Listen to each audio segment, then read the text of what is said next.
Moving abroad, especially as a solo female traveler, can be lonely. I'm not even going to lie. You can definitely feel a absence of some kind. Not only are you by yourself, but you are experiencing great things.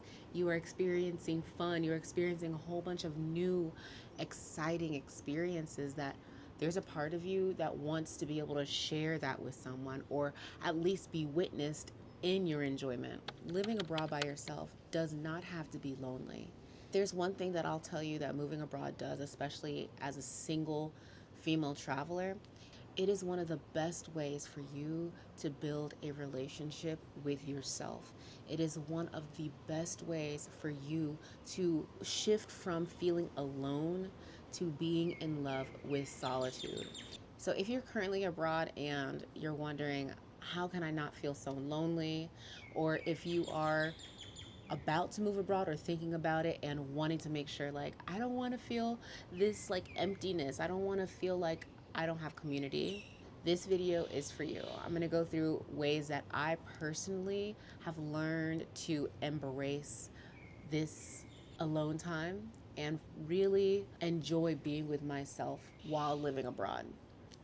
What loneliness is that you are not satisfied being with yourself.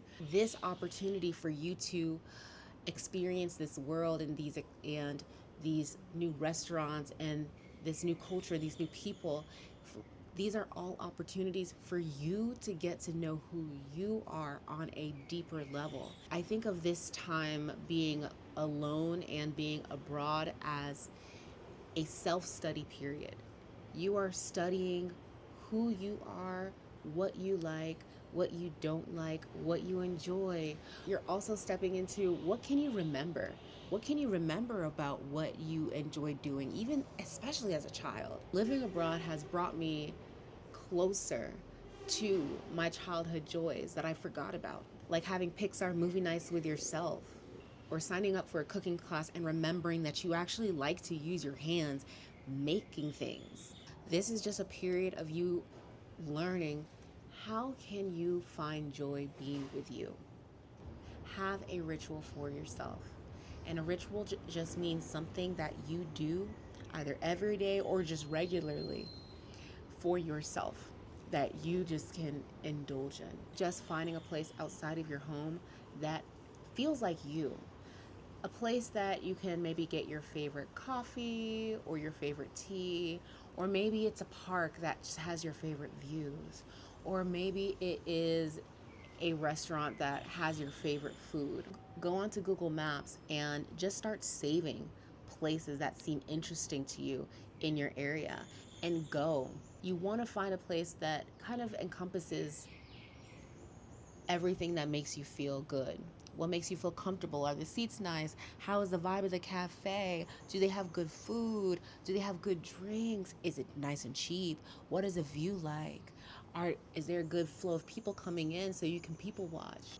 And once you find that place, someplace that you can be out for an hour or two, go there regularly. Make it part of your routine at least once a week. This place becomes an extension of your home. You'll start to recognize the regulars of this place. You get to people watch. People watching is probably one of the most enjoyable things when you're out and about, just seeing how people interact with each other, how they flow in and out, how the staff interacts with people. And also, you start building a rapport with the staff. The staff starts to recognize you and remember you, and those moments become little bursts of happiness through your week.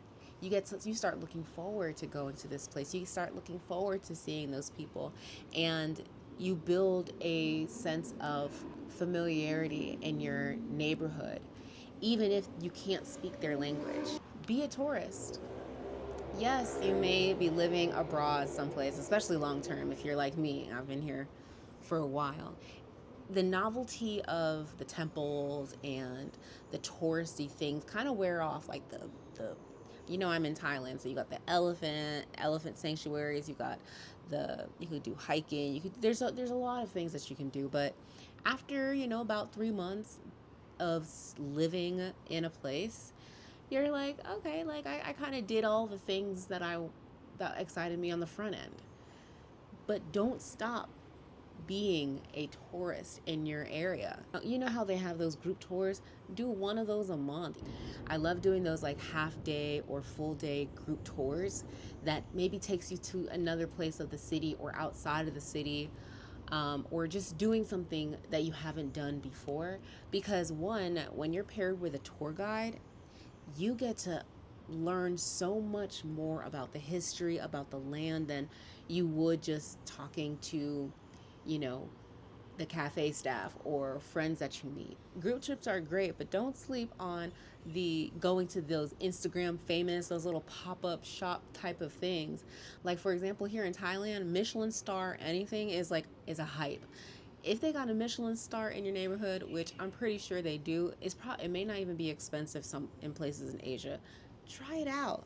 Go see the Bangkok roti lady that's super famous on TikTok, making rotis that everybody makes, but just because she's the Bangkok roti lady, go see it. Take advantage of all the opportunities that you can experience while you're in this country or in this city. Cook a meal for yourself. Splurge. Go to the foreign market if you need to, because you know when you're abroad, going to the foreign market to get your like OG state seasonings. Like if you want to get your, I don't know if you can find Slap Your Mama out here, but if you need to get, you know, you want to make mac and cheese, you know you got to go to a foreigner market. Have a dinner with a movie, play some music, and enjoy just being in your own space. Make your home a sanctuary. Make it a place that you want to come home to. Infuse your home with all of the little things that make you happy. For me, when I was living in South Korea, my first condo, my first apartment, it was a studio apartment. It was dark like a dungeon. Like the wallpaper was falling off the walls. Like everything that could be wrong with this apartment was wrong. But I still stayed for 3 years, and that's because I made my home a sanctuary.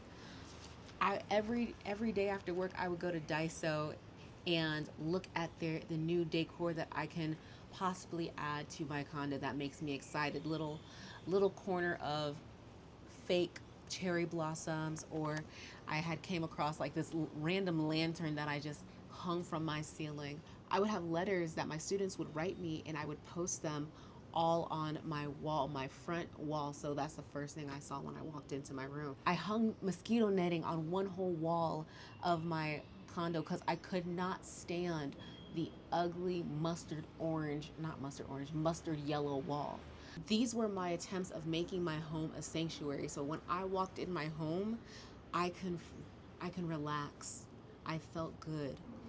Go on exploratory walks. All what that means is leave your house without a plan. Or maybe you can have one place in mind, like let's say you decide to go to some Michelin star restaurant or go visit the roti lady. Go with that initial plan, but after that, allow your day ahead of you to just unfold. Just walk down the street, and when you get to an intersection, ask yourself which way, left or right, and go by how you feel. Just follow your feeling. And let that be a game. Let that be a day where that's all that you do. You've turned left because your heart said so. You turned into this building because something excited you about this. You ate and you tried this food because it looked interesting. Just allow your day to follow through and have that level of exploration with yourself, because that is how you start to, one, explore new areas of the town or city that you've never been to. Two, you're finding these things on your own, and you're allowing yourself and your soul in a way to speak for you. And three, you're learning what you don't like, what you don't prefer. So it's really just a full day of you saying yes to yourself and just learning about what you like and don't like. And if you really, really want to find community, go on Facebook. Go on Facebook groups. I know a lot of people are like, oh, I don't have a Facebook account. Make a Facebook account. Go back, make a Facebook account. I don't care how old you are. In the travel community, Facebook is still a very active platform to find community, to find events that's happening, and to connect. And so when you go on Facebook and you start looking for groups, add yourself to groups like expats in whatever country you are, expats in Thailand, or women women in Chiang Mai. Are you a hiker? You can look up hiking in Chiang Mai. These Facebook groups are the first ways that I found my first friends living in South Korea. And I swore I was the only black person in 10 square miles in my city. And then I came across a Facebook group called Brothers and Sisters of South Korea, and they were hosting a meetup in Bangkok. And I was like, cool, I'm gonna go to this event. I go to this event, start mingling around, and I talk to this guy, and he's like, where are you located? And I'm like, oh, I'm in this city. And he's like, that city? I know somebody in that city. He hooked me up with a girl in my city, and wouldn't you know that she lived 2 streets away from me. And ever since that moment, we had become good friends until she ultimately left Korea about a year later.